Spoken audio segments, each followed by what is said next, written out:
All right, man. This is, sorry if it's crooked. So we're here to review The Girl from Plainville. This is probably, and maybe not, but the first time I think I'm going to highly suggest you don't watch a show. I've said that for movies. I don't know if I've said that for shows in the past year, but this is my first. I don't see a point in watching it. I don't see a single point in watching it.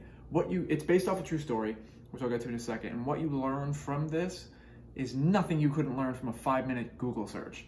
And they give you nothing beyond that for multiple reasons, in my opinion. So to begin with, the story is a girl from Plainville. I'm pretty sure they never specify. I'm from Connecticut, so I know that there's a Plainville in Connecticut, and that's a few hours away from Massachusetts, which is where one of the characters lives. There may also be a Plainville, Massachusetts. I'm not sure. But girl from Plainville, the main girl, who's played by Elle Fanning, I'm not a fan, we'll get to that, is a girl who meets a boy from another place in Massachusetts, who's played by Colton Ryan, who Dear Evan Hansen fans will know. He was an understudy in the original cast and also played Connor in the movie. The movie wasn't great, but he was okay. And they meet in Florida while one of them's visiting like a grandparent or whatever. They hit it off, and then most of the relationship, basically all of it, is done over text, and they only saw each other a handful of times. But he was massively depressed. She's also depressed. They're loners. They needed each other. And then he gets he's very suicidal, apparently. He had attempted it multiple times, and at one point he kills himself. And he locks himself in his truck and has the air tank thing and suffocates himself, essentially. And they found out in real life that she had talked him into it over text. She had told him that he needs to commit suicide, to the point in which, at one point I don't know if they do this in the show, but I'm not sure if it really happened in real life. Apparently, at one point he texted her while trying to commit suicide. He had gotten out of the truck and said he was too scared, and she talked him back into getting into the truck. She went, "Don't be so scared, yada yada." Crazy stuff. The story itself is wild. What the show is unable to do is specify things that would have made it good for TV. What we got here, with what we got from this show, I'm so sorry, I'm all over the place, I just finished. They should have just made a documentary. If the family wasn't willing to do a documentary, I don't know why I said it like that, documentary, they shouldn't have done anything.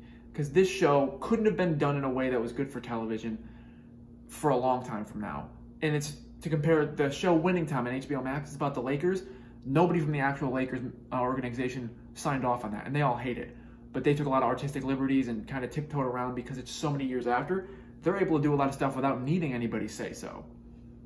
And so they're able to add these artistic things that didn't really happen. You know what I mean? That make it, for television's sake, much interesting. They heighten the truth, where it's like they take the truth and they put it in there and they make it more interesting, because the truth in real life, when it happens to us for real, is interesting. If we see it on TV, we want more. Because we don't want to just watch things that could happen to us with stuff like this. We want to see stuff we never expect. Girl from Plainville is a prime example of a thing that they couldn't do it. They had to tiptoe a lot of stuff where in the first episode, the most interesting thing that happens is he kills himself. That's the first shot we get. We see it in the first episode, and then we see it at the end of the last episode. And the shot we get in the first episode is much more interesting than what we get at the end. We just see his truck at the end, and in the first episode, we see his truck, we kind of see his body. And it's dark, but it's that's what really gives you that holy, it's real feeling. And we only see it once, and it's the first thing we see. So it's one of those, they start here and can only go downhill. Because in the first episode, it ends when we kind of get that reveal at the end of the first episode that she's the one that texted him. We get a shot of Elle Fanning look at herself in the mirror, crying and singing along to Lea Michele's song that she sang on Glee when the Finn character, I believe, passed away, and the real guy actually passed away.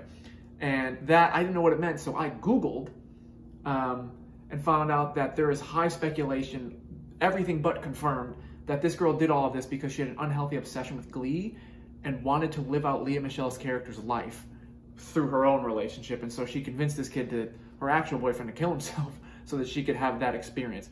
Obviously didn't pan out. But to be clear, they are very, very minimal and very, again, they toe a line with even letting you know that that's why she did it. They never confirmed that. I wouldn't know that the Glee thing was the reason she did everything unless I Googled it.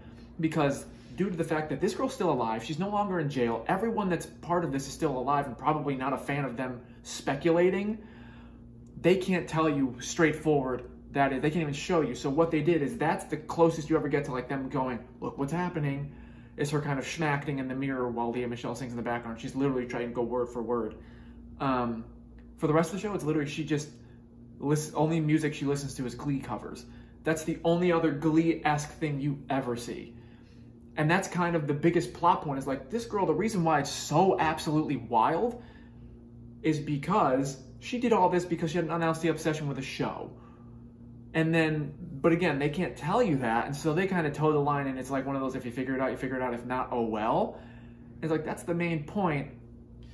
And so then by the end, they kind of try to paint it like she was just a loner, and she just didn't want to be alone. Like, they have her, like, sorry for spoilers, but again, I don't think you should watch it, so who cares?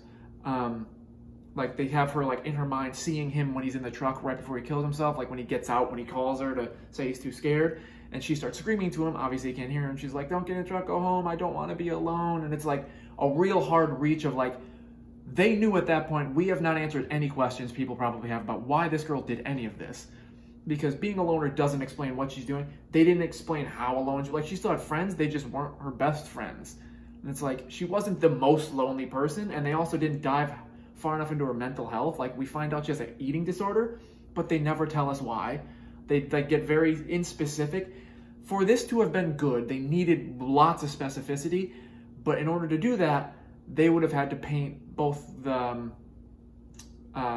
characters, the main characters, both the guy and the girl, Elle Fanning and Colton Ryan's characters, in kind of a dark light. For good TV, you need to do that. But when both the families are still alive and only 5 years ago did any of this happen, you know, like, then it's like, well, we can't really do that. Because it's like, it's really disrespectful. It's pretty disrespectful to make this at all because it's like insensitive, but the family probably had to sign off to do it, so I get it, whatever. But there's things they couldn't do because it was just too soon. And so I think for a show like this to be made, they needed like 15 to 20 more years. Because now, one, everybody, I get the whole like, well, it's fresh, everybody knows about it, people want to watch it, but now people are going to watch it and not like it. Because it's just not like, I was intrigued by this because I had heard about this. And it fell flat in every way possible. The only, and I mean the only good thing about this show is Colton Ryan's performance. I think he really encapsulates what this guy is going through in the limited time that he has. I think he does a really, really good job. Everything else is bad. The acting from everybody is like flat. Elle Fanning. Weirdly, I'm not a fan of Elle Fanning. I think this is like dream role for her because she gets to play like the annoying character that she kind of always edges towards. But for me, I'm like, that's great for her, but terrible for me because I'm like, I'm not a fan of her. And so her getting her like dream role here is basically me having to watch a character I have no interest in seeing for 8 episodes. And it's like, she really encapsulates the annoying side of the character for me. I'm not saying Elle Fanning is annoying. I'm sure she's very nice. And if I work with her in the future, that'd be great. But just from what I've seen from her, maybe I need to watch The Great, which is her big TV show that she's known for. Beyond that, everything I've seen her in is 1, awful, and 2, she's like very annoying. Like I even saw her act alongside Timothy Chalamet in the Woody Allen movie. That was weird, and it was just not good for this generation, but she was the worst part. She's just bad. But yeah, it's not a great show. I don't know what else to say other than it's just, the subject matter was too dark and too recent for them to have done anything good with it, and so I think they should have sat on it. It didn't need to happen now. I have no idea why it happened now. And it hurt it, man, especially in a year where it's like, so far, it's like the year of limited series, where it's like, this is one of the strongest years I've seen for limited series as far as so many shows being pumped out and being like pushed more than even just long form series. So it's like, it's going to be a waste.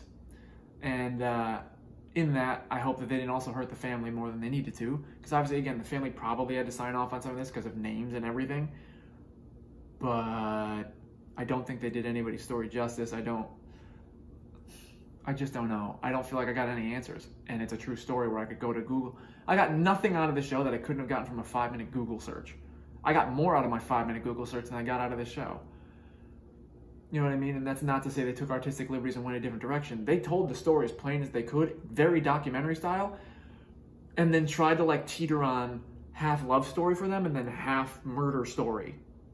And it's like, it's hard to buy into any of that when you're in specific, when we're talking about like the most well-known assisted suicide anyone that's alive right now has ever seen.